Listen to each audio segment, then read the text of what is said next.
That's 10, 9, 9, 8, 7, 6, 5, 4, 3, 2, 1. And liftoff of the Falcon 9 rocket and Dragon spacecraft, filled with science and supplies for humanity's research outpost in low Earth orbit, the International Space Station. SpaceX ascent commentary will be performed by several people. The propulsion engineer calls out propulsion events. The avionics engineer calls out avionics health and Dragon. Good afternoon and welcome to our SpaceX CRS-13 post-launch news conference. I'm Stephanie Martin of NASA Communications. I'm joined by NASA Manager of the Transportation Integration Office for the International Space Station Program, Ven Fang, and the SpaceX Director of Dragon Mission Management, Jessica Jensen. We'll begin in the room with opening comments from our presenters, and then we'll take your questions. Ben? Let's see, thank you.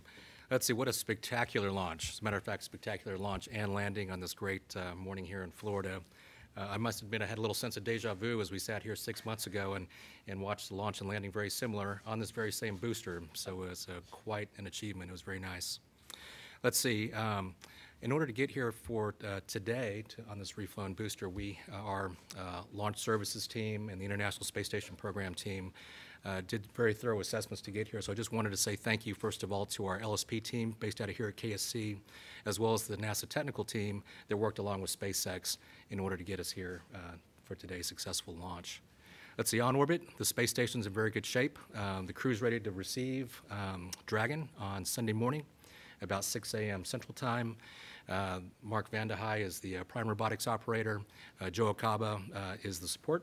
And we're very much looking forward to 4,800 pounds of critical research, resupply, and spares arriving at ISS on Sunday. Thank you. Good morning, or it's almost afternoon now. So yeah, this was just a fantastic way to end the year for SpaceX East Coast launches. We started off the year with the 10th cargo resupply mission to the space station, and that was actually the first launch out of the reactivated historic Pad 39A.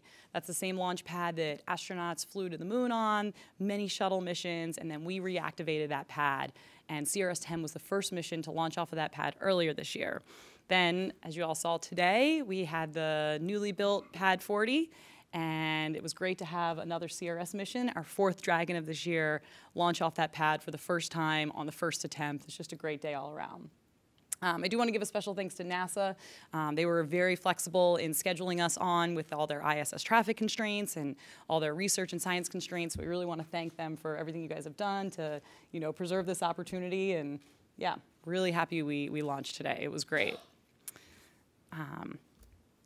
Let's see. I'd also like to recognize the incredible work by our Pad 40 team. Like I said, because it was a challenge, the launch dates in December after this point would be pretty much extremely challenging to not able to launch at all for a while to the ISS. So our teams had to work super hard to make sure that we were able to launch today, and they did a great job of that. So I just want to thank everyone on the SpaceX team, the Cape Launch team, and NASA for their guidance along the way, the Air Force, the FAA, everyone who helped get this pad ready to go. It was a great launch, and the launch site director, John Murator, has confirmed at literally a few minutes after launch, he confirmed that everything on the pad looked great. The fuel systems were still up, lock systems, helium, everything looked great. The additional blast protection and all the additional work they put into this pad kept it strong, which means we'll be able to have much faster turnarounds in the future. So, as you may remember from the pre-launch conference, this was, a previously flown Dragon mission. So this capsule previously flew on CRS-6, and we're very excited to have it in orbit again. So it got placed into a nominal orbit, the solar arrays have deployed, and the next thing that happens is the guidance, navigation, and control bay door will open. That's a pretty long period, so that's going to happen next. Then we also had a flight-proven booster this mission.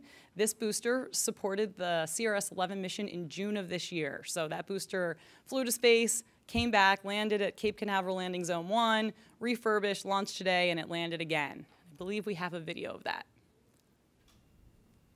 And a sonic boom passes across the Florida Space Coast as the Falcon 9 first stage makes a pinpoint landing back at Landing Zone 1 at Cape Canaveral Air Force Station. LZ-1, the F9 has landed. Landing operators proceed to procedure 11.100, section 3 on LZ-1 net. So I will also encourage anyone who has never been to the Cape for a launch or a landing, come out here. The sonic booms are awesome and launches are great. So you should come out here. So yeah, it's been a successful mission so far. Again, I just want to thank NASA, the FAA, and the Air Force for all their support, all their guidance, and their tremendous help in getting us here today. Thank you, Jessica. We'll now take your questions here in the room. If you have a question, please raise your hand. When I call on you, state your name, affiliation, to whom you're addressing your question. And we will also be taking questions on social media using hashtag AskNASA on Twitter. Let's see for the first question, Ken.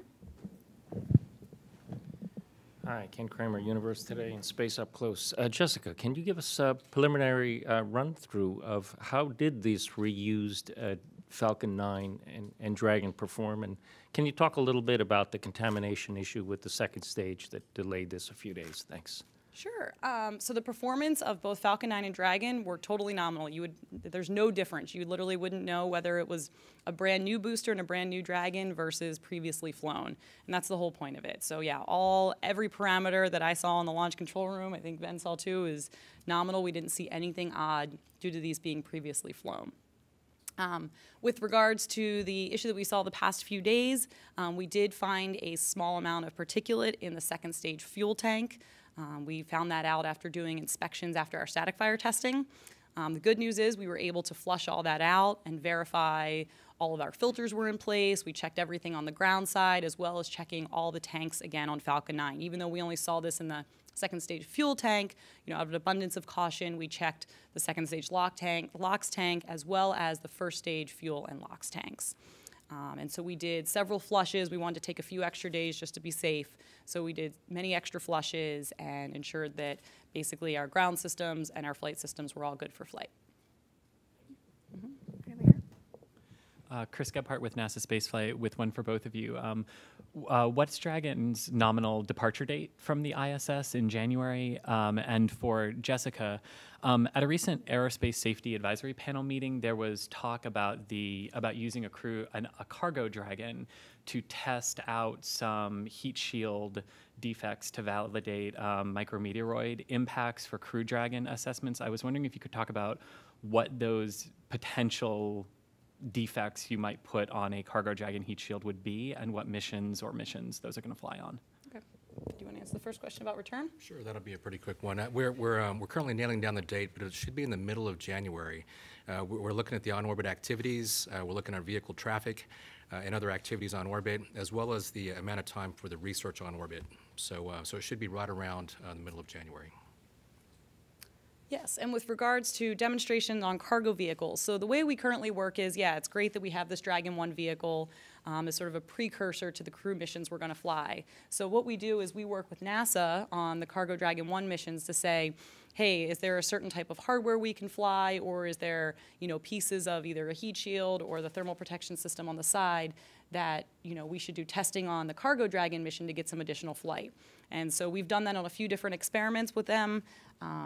And basically we have to make sure that whatever we're doing to the Dragon 1 capsule is going to be safe and reliable for that flight. That's of the utmost importance.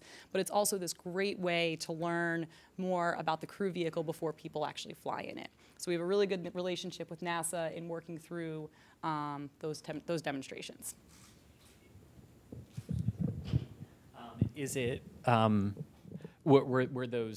Was the discussion at the ASAP meeting then about, potentially putting some defects in a cargo Dragon heat shield just speculation of things that could be done, or is that an actual plan for a future mission before the Crew Dragons start flying? Yeah, so I can't go into details of any of the experiments, and I apologize, I don't know exactly what was stated at the ASAP panel, but I can tell you that we do perform demonstration missions or demonstration objectives on Dragon 1. Is there another question in the room about today's mission? Emery Kelly with Florida Today. Jessica's question is for you.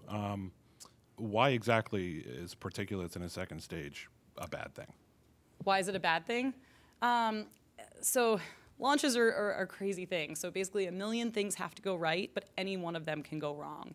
And particulates is one of those things that can go wrong. If they get clogged somewhere, you could have some issues with performance. So it's really hard to quantify exactly what would happen, but basically everything dealing with a launch, because once it takes off, you don't have commanding capability of the launch vehicle. Dragon, we have commanding capability once in orbit, but for Falcon 9, it runs autonomously through its entire flight, so once it's in the air.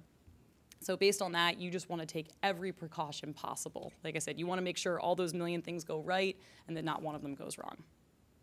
Perfect. We'll now take a question from #AskNASA on Twitter. Yes, so at A Shower asks, will NASA be flying more reusable first stages? Let's see. So we've agreed for this one flight, and we're going forward on a case-by-case basis. So there's many different aspects that we look at. We look at what that booster's life may have been in the past. We look at what our history might be with that booster and so forth. So at this point, we're case by case. We decided to do the one which launched today based on the study that took months really to get to, and we're considering that for the future as well, but no decision's been made yet. Do we have another question in the room? Just one second.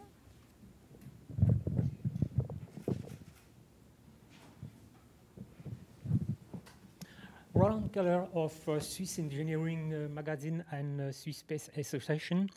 I would like to know, what do you like the most? Is it the takeoff or the landing? Is that for me? I like the Dragon arrival. Yeah, exactly. Liftoff is my favorite. The primary mission is what matters. If you don't have that happen, the landings don't mean anything. So, the landings are really cool and really fun to watch, especially from here because you can see them live. But liftoff is definitely the best part. Question in the corner. Hi, I'm Tom Cross with Teslarati. I have 2 questions for you, Jessica. Can we expect to see the pre-flown boosters unpainted from now on? And also, is there a plan to refly a 3rd time on any of them? So for whether they're going to be painted or not, going forward, I don't know exactly where we are with serial numbers. We've actually landed many rockets, and I don't have track of them right now. So I believe most of them in the future, you will see them as not painted, but there still might be some coming in as painted. We actually have to run some tests on them and make sure that the amount of soot on it is allowable. So some of them may be painted, some of them might not be. And yes, in the future, we do plan to reuse boosters at least 3 times. Is there one currently planned to be flown? I don't know of one currently planned, but I don't know of one of this date. Okay, thank you. I believe we have another question from #AskNASA on Twitter. Yes, Jason Linz asked, is the first stage the only part of the rocket that gets reused? Yes. It's very difficult to bring the 2nd stage back from orbit. Right here in the room. Chris Gebhardt again with NASA Spaceflight. I don't know if you know this, Jessica, but status of the landing pads for the Falcon Heavy demonstration? Are they ready for that, or? Yeah, so we only need to build 1 more landing pad. So Falcon Heavy is 3 cores. So for the demonstration mission, we are going to have LZ2 ready to support that mission. It's right next to LZ1, and then the other booster will go to a drone ship landing. Ken? Can you talk about, please, first, congratulations on a great success, I forgot to say before, sorry. Why are they unpainted, these boosters, today and potentially in the future, and why were the stripes there? Thanks. Yeah, so basically there's no reason to paint them. If we do conductivity checks, we verify thermal properties, and everything is good to go, there's just no reason to repaint it. You're just basically adding mass and spending resources that are not needed. So there's just not a requirement for it if we can verify that, like I said, the thermal properties of it are acceptable for flight.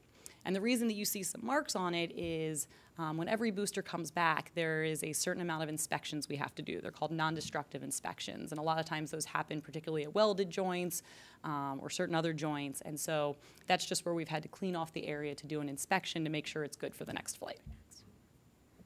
I believe we have another question from social media.